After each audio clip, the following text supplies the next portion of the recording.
मैं आपसे हालेलुया के विषय में बात करना चाहूँगा। ये शब्द बाइबल में कहाँ आता है और किसने बोला। ये शब्द को लेकर कुछ नासमझ लोग इसका ठट्टा भी उड़ाते हैं और मजाक भी बनाते हैं। कई ऐसे मैंने धर्मोपदेशक को भी सुना आजकल कि वो भी इस शब्द का ठट्टा और मजाक बनाते हैं। मैं उनके बारे में कुछ नहीं कहना चाहूँगा क्योंकि वो नहीं जानते। जो नहीं जानता वो नहीं जानता, लेकिन जो जानता है वो उसकी इंपॉर्टेंस को समझ नहीं पाता है। जब तक हम परमेश्वर को नहीं जानेंगे तब तक हम उसकी इंपॉर्टेंस को नहीं समझने पाएंगे। ईश्वर कहने से ईश्वर नहीं हो जाएगा। ईश्वर को अपने जीवन में लाना पड़ेगा, तभी वो ईश्वर होगा। परमेश्वर को अपने अंदर लेकर आना पड़ेगा, तभी वो परमेश्वर होगा।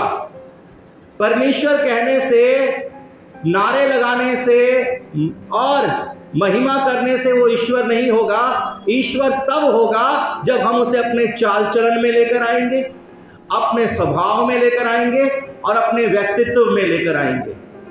जब हम दूसरों के लिए आशीष बनेंगे। क्यों? क्योंकि परमेश्वर आशीष देने वाला है।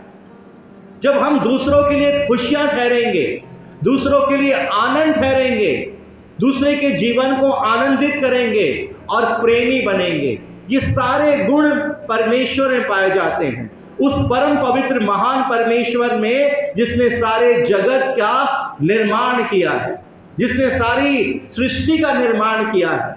इसलिए वो कहता है, जैसा मैं हूं वैसे ही तुम भी बनो। जैसे मैं पवित्र हूं वैसा ही तुम भी पवित्र बनो। ये परमेश्वर का वचन कहता है मेरी इज्जों। ये वचन हमसे बात करता है, ये वचन हमें सिखाना चाहता है। हम जो हालेलुया को बड़ी आसानी से बोल देते हैं, हम इसकी इंपॉर्टेंस को नहीं पहचान पाते हैं। ये मैं उनके बारे में नहीं कहना चाहूँगा जो जानते ही नहीं हैं इस शब्द को। मैं उनके बारे में कहना चाहूँगा जो इस शब्द को जानते हैं। ये शब्द बड़ा सामर्थी शब्द है। मैं आपको बता दूं, सबसे पहले ये शब्द जो बोला गया है वो स्वर्ग में बोला गया है, जिसे हम बाइबल में पढ़ते हैं। बाइबल में हम इसके बारे में जानते हैं। कोई बताना चाहेगा ये शब्द कहां पर बोला गया है? किसी को पता है बाइबल के अंदर ये शब्द कहां पर लिखा हुआ है? कोई जानता है इसके बारे में? हम कई बार उन शब्दों का उपयोग तो करते हैं, लेकिन उसकी गहराई तक नहीं जाते हैं।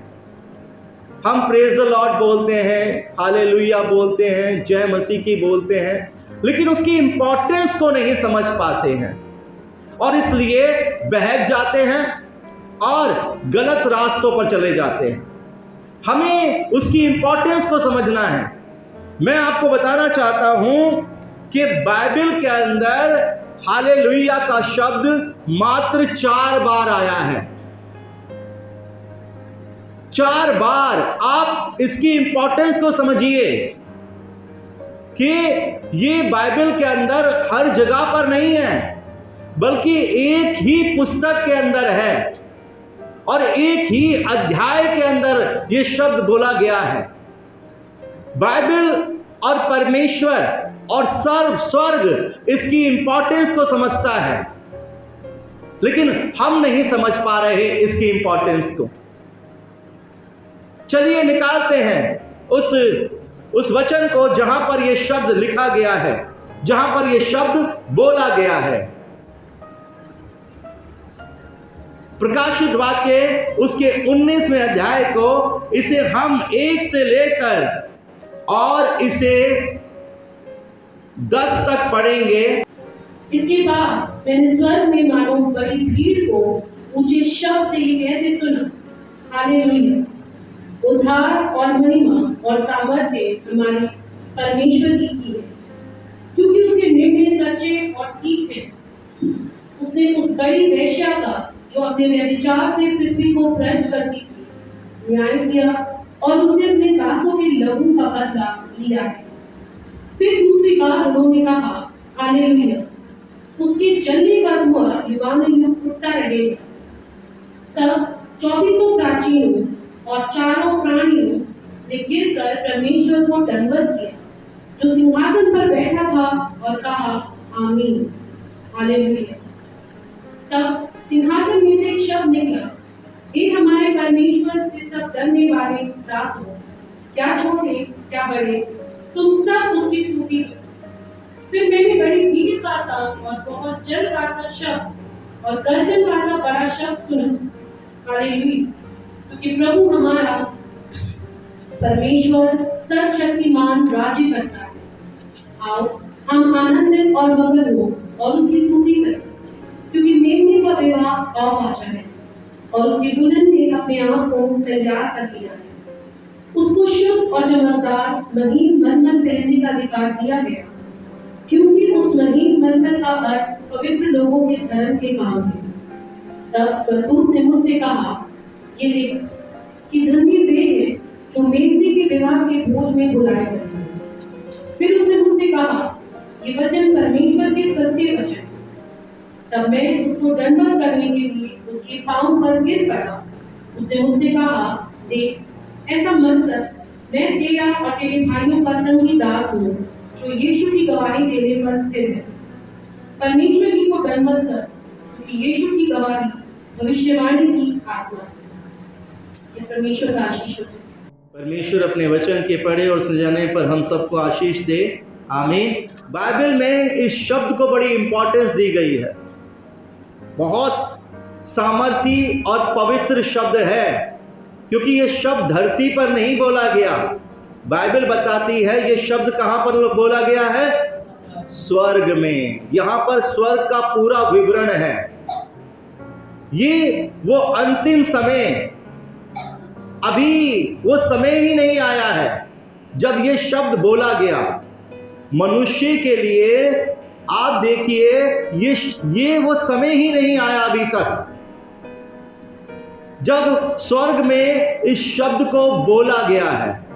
लेकिन बाइबल हमें यहां पर बताती है। बाइबल में हम इसे पढ़ेंगे, लिखा है, इसके बाद मैंने स्वर्ग में मानो भीड़ को ऊंचे शब्द से कहते सुना। स्वर्ग में एक भीड़ है, लाखों करोड़ों की भीड़। परमेश्वर ने सृष्टि को बनाया, सृष्टि की रचना की और फिर मनुष्य को बनाया और मनुष्य को सारी सृष्टि पर अधिकार दिया, जिसे हम उत्पत्ति और उसके दूसरे अध्याय में पढ़ते हैं। पहले और दूसरे अध्याय में इसका सारा विवरण हमें मिलता है। परमेश्वर ने सब कुछ बनाने के बाद मनुष्य को बनाया और सृष्टि पर उसका अधिकार दे दिया और जाकर स्वर्ग में अपने सिंहासन पर बैठ गया।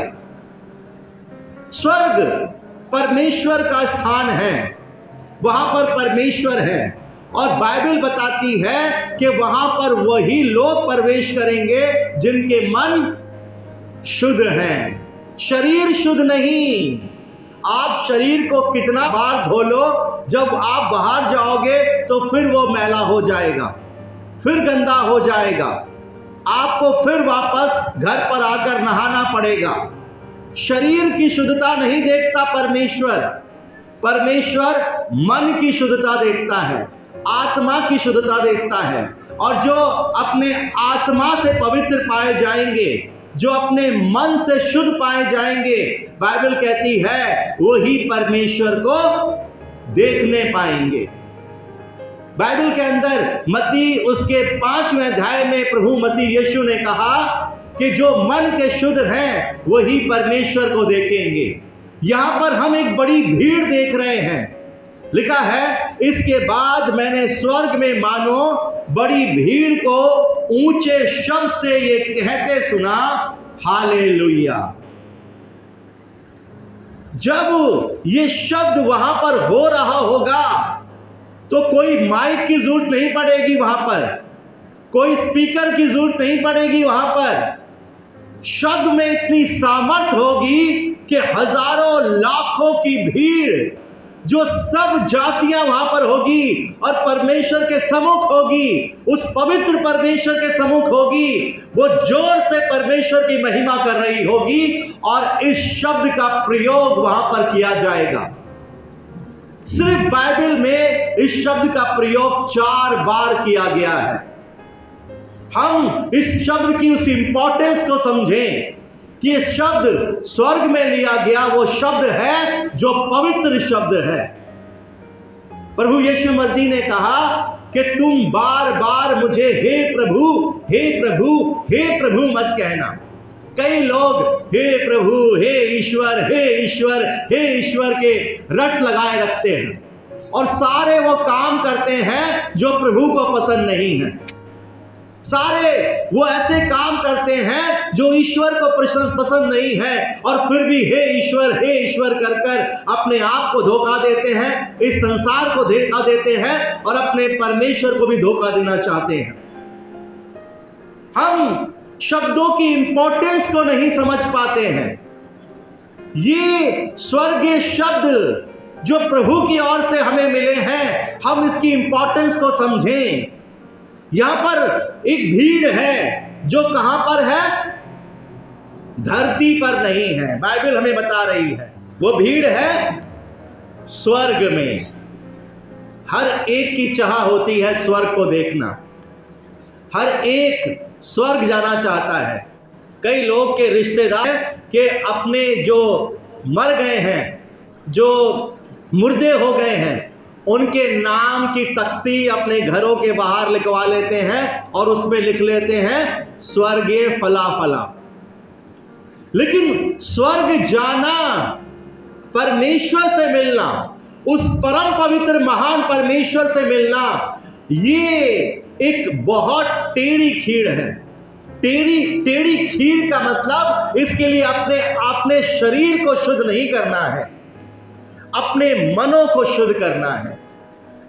बाइबल में लिखा है जो मन में होता है वही मुंह पर, जुबान पर आता है। यीशु मसीह ने कहा कि तुम उनके शब्दों से, उनकी बातों से जान लोगे कि वो कैसे हैं, उनका जीवन कैसा है। यहां पर स्वर्ग में इस शब्द का जो प्रयोग हो रहा है, आप देखिए एक बड़ी भीड़ ऊंचे शब्द से कहती सुनी गई और कहा गया हालेलुया। अब उस हालेलुया के बाद क्या कहा गया है? हर एक उस शब्द की उस सामर्थ को प्रकट कर रहा है, हालेलुया। और उसके बाद क्या लिखा है? उद्धार और महिमा और सामर्थ्य हमारे परमेश्वर ही का है। ये है मीनिंग, हालेलुया की मीनिंग, उसकी सामर्थ। जब वो हालेलुया बोल रहे हैं तो उसकी सामर्थ को भी प्रकट कर रहे हैं, उस जीवित, सच्चे, पवित्र और महान परमेश्वर की जो स्वर्ग में विराजमान है, जिसे हम इंपॉर्टेंस नहीं देते हैं, सिर्फ अपनी संसारिक अभिलाषाओं, लालसाओं और उन तमाम चीजों के लिए उसके पास आते हैं। लेकिन उसकी इंपॉर्टेंस स्वर्ग देता है, स्वर्ग के दूत देते हैं, स्वर्ग में रहने वाले देते हैं। मनुष्य तो अपने ही स्वार्थ के लिए, अपने ही लालच के लिए सिर्फ ईश्वर के पास आता है और जब उसे वो मिल जाता है तो वो वापस संसार में लौट जाता है, संसार की चीजों में व्यस्त हो जाता है। फिर कौन ईश्वर, कौन परमेश्वर, कौन गॉड, सब भूल जाता है। लेकिन शब्द की जो इंपॉर्टेंस है वो स्वर्ग समझता है। शब्द की जो इंपॉर्टेंस है वो स्वर्ग समझता है मरीजों। और यहां पर हम देखते हैं, बाइबल कहती है जब उन्होंने हालेलुया बोला तो उसकी सामर्थ को भी प्रकट किया। लिखा है हालेलुया बोलने के बाद उद्धार और महिमा और सामर्थ्य। अगर उद्धार पाना चाहते हो, अगर महिमा पाना चाहते हो, अगर सामर्थ्य पाना चाहते हो तो वो किसके पास है? हमारे परमेश्वर के पास है। ऐसा नहीं लिखा है हमारे परमेश्वर ही के पास है। जब हम अपने आप को उसके सम्मुख लेकर आते हैं और अपने जीवन को उसके सम्मुख सौंपते हैं, तो उसकी महिमा हमारे जीवन में प्रकट होती है।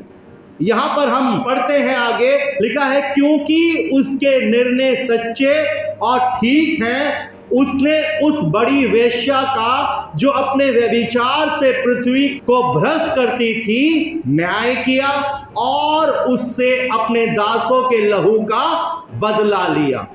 हम सब जानते हैं यहां पर वो वेश्या का मतलब है एक ऐसा साम्राज्य जो इस धरती पर स्थापित होगा, जो परमेश्वर के अगेंस्ट काम करेगा, जो परमेश्वर के विरोध में काम करेगा, जो प्रभु मसीह यीशु के विरोध में काम करेगा, जो पवित्रता के विरोध में काम करेगा, उसे यहां पर वेश्या का नाम दिया गया है बाइबल में।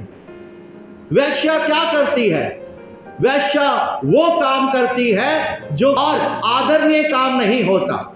यहां पर हम देखते हैं उस साम्राज्य को, यहां पर साम्राज्य है, यहां पर एक देश है जो हम यहां पर देखते हैं, जिसके बारे में यहां पर बताया गया है, क्योंकि उसके निर्णय कैसे हैं?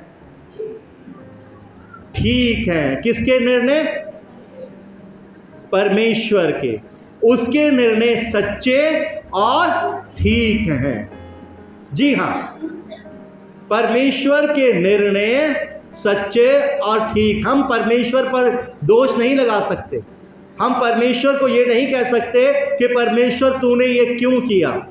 जब वहां पर प्रभु के दास अय्यूब के विषय में हम पढ़ते हैं तो लिखा हुआ है, जब उस पर इतना सारा संकट आता है तब वो क्या कहता है? प्रभु ने दिया, प्रभु ने लिया, प्रभु का नाम धन्य है, मुबारक है। हम उस पर दोष नहीं लगा सकते, क्योंकि उस महान सर्वशक्तिमान परम पवित्र परमेश्वर जो स्वर्ग में विराजमान है, जिसने सब कुछ बनाया है, हम उसे ये नहीं कह सकते कि तूने हमारे साथ ऐसा क्यों किया, क्योंकि वो अपनी योजना के अनुसार काम करता है, ना कि मनुष्य की इच्छा के अनुसार। मनुष्य पापी है और अपने पाप में मर जाता है। परमेश्वर स्वर्ग में है और वो महान और सामर्थी है। उसने उस साम्राज्य को दंड दिया जो उसके विरोध में उठा। हम देखते हैं एक साम्राज्य ऐसा हुआ जिसे हम बेबीलोन कहते हैं, एक साम्राज्य ऐसा और उठा जिसे हम रोमन साम्राज्य कहते हैं। रोमन साम्राज्य एक ऐसा साम्राज्य जो मसीह के विरोध में उठा। यीशु मसीह को उन्होंने ही क्रूस पर चढ़ाने की आज्ञा दी। वहां पर यीशु मसीह को इस क्रूस पर चढ़ाया गया। रोमन साम्राज्य के उस डिसीजन के लिए एक डिसीजन लिया गया। वहां पर एक डिसीजन लिया पिलातुस ने कि मैं ये आज्ञा देता हूं तुम्हारे लिए कि वैसे तो मैं इस पर कोई दोष नहीं पाता, लेकिन तुम्हारे लिए मैं आज्ञा देता हूं कि इसे क्रूस पर चढ़ा दिया जाए।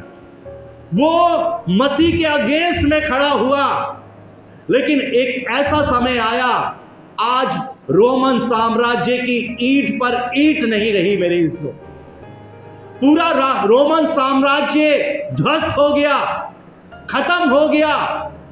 अब उसके खंडर बचे हुए हैं सिर्फ। जब परमेश्वर दंड देने के लिए आता है तो वो उसे कोई नहीं रोक पाता मेरे हिस्सों। जो परमेश्वर के अगेंस्ट में उठे, परमेश्वर ने उन्हें क्या किया? उनका न्याय किया और उन्हें दंड दिया। यहां पर हम देखते हैं, क्योंकि उसके निर्णय सच्चे और ठीक हैं, उसने उस बड़ी वेश्या का, जो अपने व्यभिचार से पृथ्वी को क्या करती थी? भ्रष्ट कर रही थी।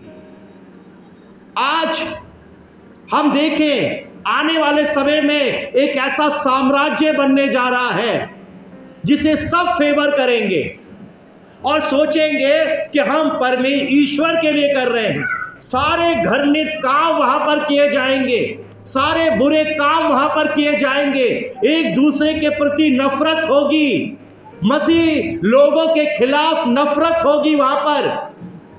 लेकिन मैं आपको बता दूं, परमेश्वर न्याय करेगा, परमेश्वर दंड देगा आने वाले समय में। और ये प्रकाशित वाक्य जो भविष्य की पुस्तक है, जिसे 2022 साल पहले लिखा गया, वो आने वाली तमाम भविष्यवाणी को पूर्ण कर रही है।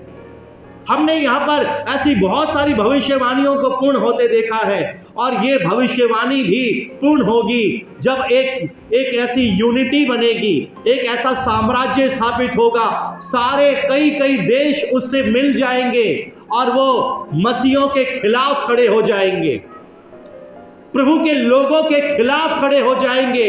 तब परमेश्वर उठेगा और उन्हें दंड देगा। और लिखा हुआ है कि वो व्यभिचार से पृथ्वी को भ्रष्ट करती थी, न्याय किया और उससे अपने दासों के लहू का क्या लिया? बदला लिया है। प्रभु का वचन कहता है कि बदला लेना तुम्हारा काम नहीं है। अगर कोई भूखा हो तो उसे खाना खिलाओ, चाहे तुम्हारा बैरी क्यों ना हो। अगर कोई भूखा हो तो उसे खाना खिलाओ, अगर कोई प्यासा हो तो उसे पानी पिलाओ। बदला लेना मेरा काम है, ये प्रभु कहता है, बदला मैं दूंगा। और यहां पर हम उस बदले की बात को देखते हैं, और उससे अपने दासों के लहू का बदला लिया। फिर हम उस हालेलुया शब्द का प्रयोग देखते हैं यहां पर, और लिखा है फिर दूसरी बार उन्होंने बोला कि कौन सी बार? दूसरी बार।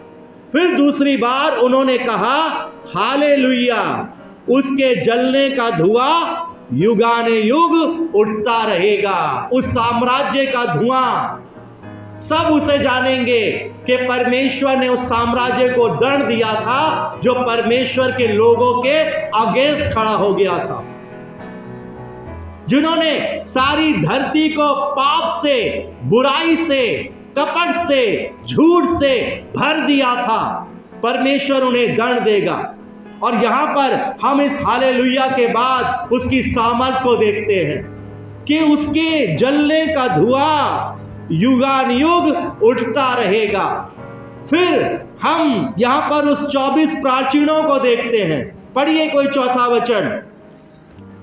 और 24 प्राचीनों जी और चारों प्राणियों ने गिरकर परमेश्वर को दंडवत किया जो सिंहासन पर बैठा था, और कहा आमीन हालेलुया। देखिए ये 24 प्राचीन कहां बैठे हैं, इसका विवरण हमें चौथे अध्याय में मिलता है। कोई निकालिए चौथा अध्याय, प्रकाशित वाक्य उसका चौथा अध्याय। यहां पर प्रभु का दास स्वर्ग के उस दर्शन को देख रहा है, आने वाले भविष्य के बारे में। और यहां पर हम चौथे अध्याय के पहले वचन से लेकर उसके छठे वचन तक पढ़ेंगे। क्या लिखा है? स्वर्ग को देखिए, यहां पर स्वर्ग कैसा है आप यहां पर देखिए क्या लिखा है।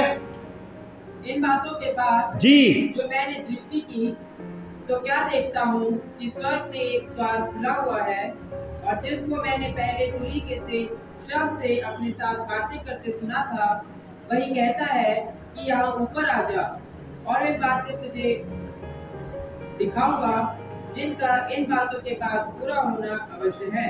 और तुरंत मैं आत्मा में आ गया, और क्या देखता हूँ कि एक सिंहासन स्वर्ग में धरा है, और उस सिंहासन पर कोई बैठा है। उस सिंहासन में कोई बैठा है, ये कौन बैठा है वो भी नहीं देख पा रहा। आप परमेश्वर की उस सामर्थ्य को नहीं देख सकते। परमेश्वर इस धरती पर नहीं आएगा, परमेश्वर स्वर्ग में विराजमान है। हम भले और अच्छे कामों के द्वारा जो हम इस संसार में करते हैं, और उस पवित्र परमेश्वर पर विश्वास के द्वारा हम उस स्वर्ग राज्य में प्रवेश करने पाएंगे। उसने देखा कि स्वर्ग पर उस सिंहासन पर कोई बैठा है, और जो उस पर बैठा है, और जो उस पर बैठा है वो यशब और मालिक सा दिखाई, और ऐसी बड़ी बड़ी आप देखिए वो मणियां, जिसकी चमक, जिसकी सुंदरता वहां पर हम देखते हैं, वो वैसा दिखाई देता है। यशब और माणिक सा दिखाई पड़ता है। और सिंहासन के चारों ओर जी, बरकत सा एक मेघ धनुष दिखाई। उसके चारों ओर हम मेघ धनुष सा दिखते हैं, रेनबो। ये रेनबो हमने पहले बार कब देखा था? नूह के टाइम।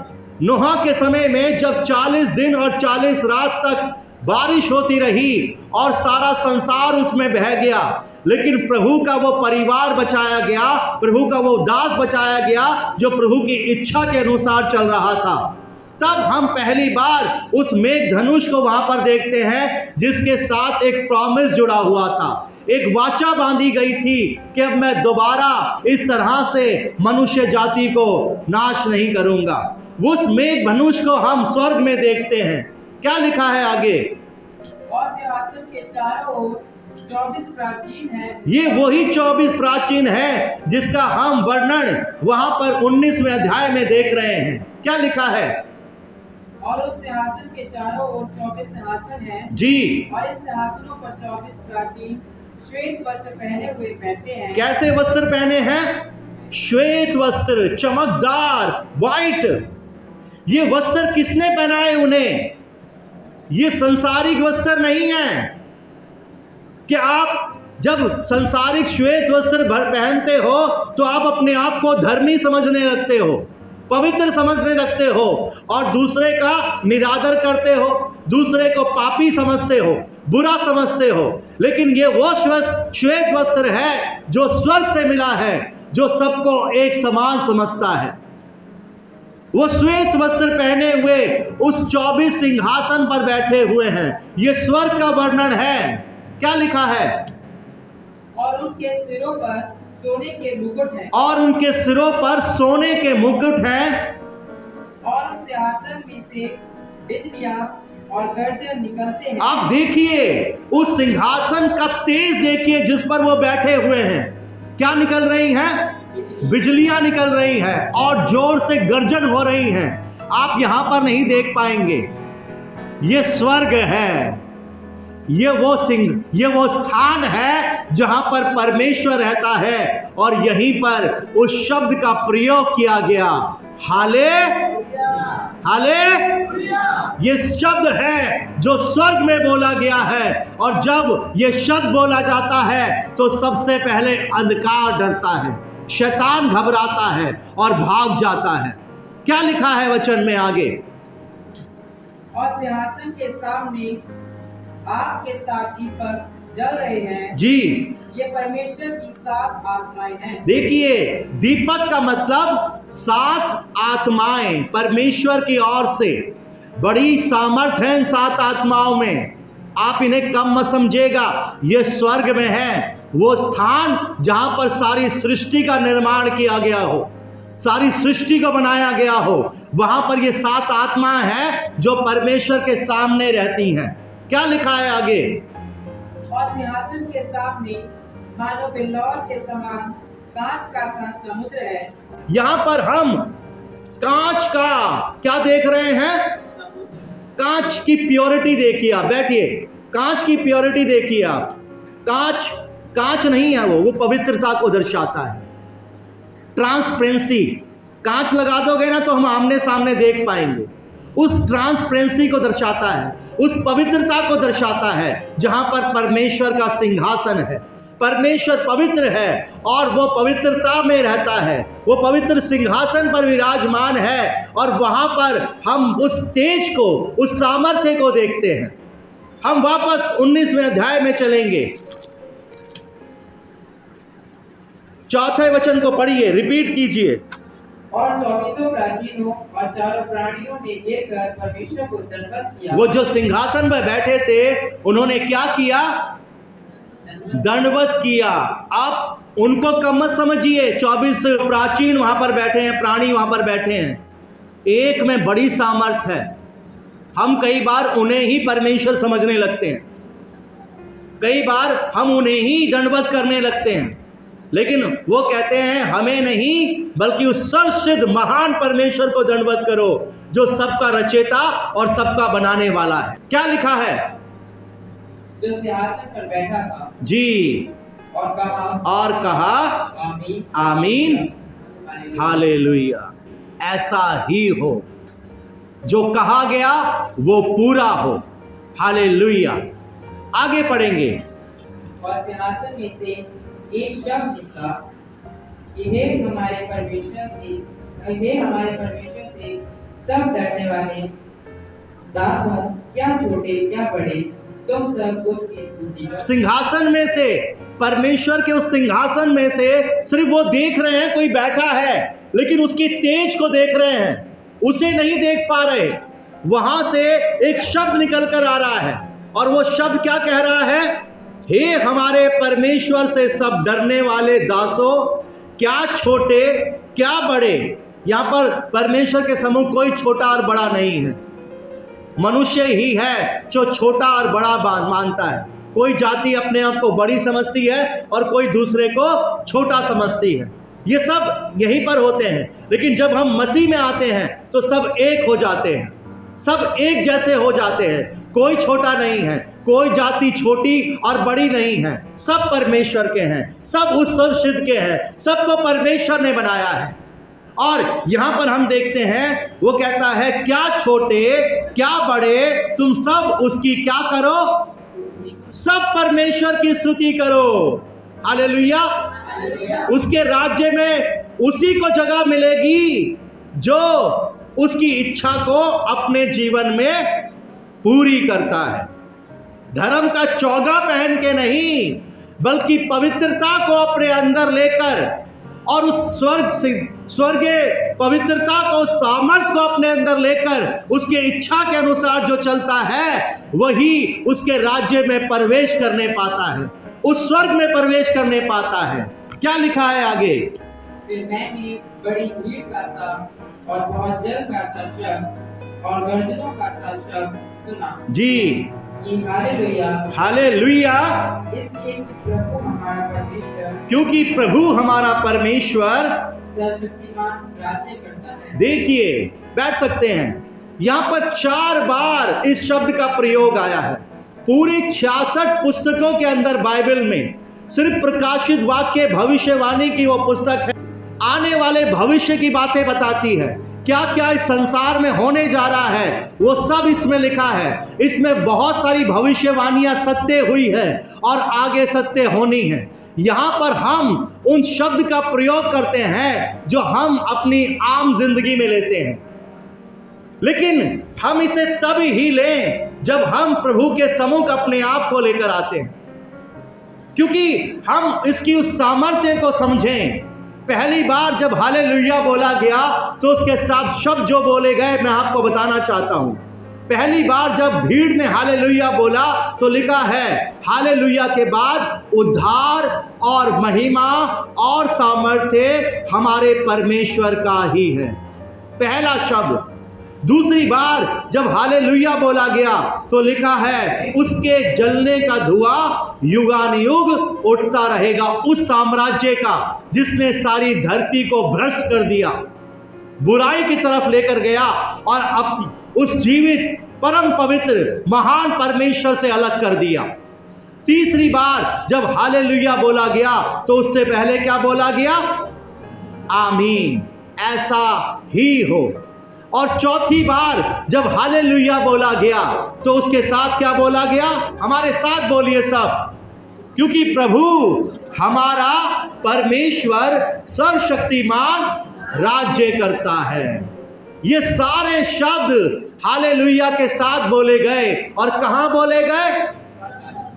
उस स्वर्ग में, सबसे ऊंचे स्वर्ग में, जहां पर वो पवित्र परमेश्वर विराजमान है, जिसे स्वर्ग में जाकर भी प्रभु का दास नहीं देख पा रहा, सिर्फ सुन रहा है, उन शब्दों को सुन रहा है। तो आज जरूरी है कि हम इस हालेलुया की उस इंपॉर्टेंस को समझें। इस शब्द में सामर्थ है, क्योंकि ये शब्द धरती पर नहीं बल्कि भविष्य में कहां बोला गया? स्वर्ग में बोला गया है, और परमेश्वर के सामने बोला गया है। उसमें विवरण है कि हालेलुया का मीनिंग क्या है, क्यों बोला जा रहा है। आज हम इस शब्द की उस उस महत्वता को, उस इम्पोर्टेंस को समझें और इसे अपने जीवन में लेकर आएं। जब भी आप इसे बोलें, जब भी आप इसका वर्णन करें, तो बड़े सोच कर करें, ये समझ कर करें कि परमेश्वर के सम्मुख स्वर्ग में बोला गया है। जब हम इसकी इम्पोर्टेंस को समझेंगे तो हम उस परमेश्वर की भी इम्पोर्टेंस को समझने पाएंगे और उस महान परमेश्वर का धन्यवाद करने पाएंगे। प्रभु आप सबको बड़ी आशीष दे, बहुत बरकत दे, और मैं विश्वास करता हूँ कि प्रभु हमारे साथ है और हमारा निगहबान है।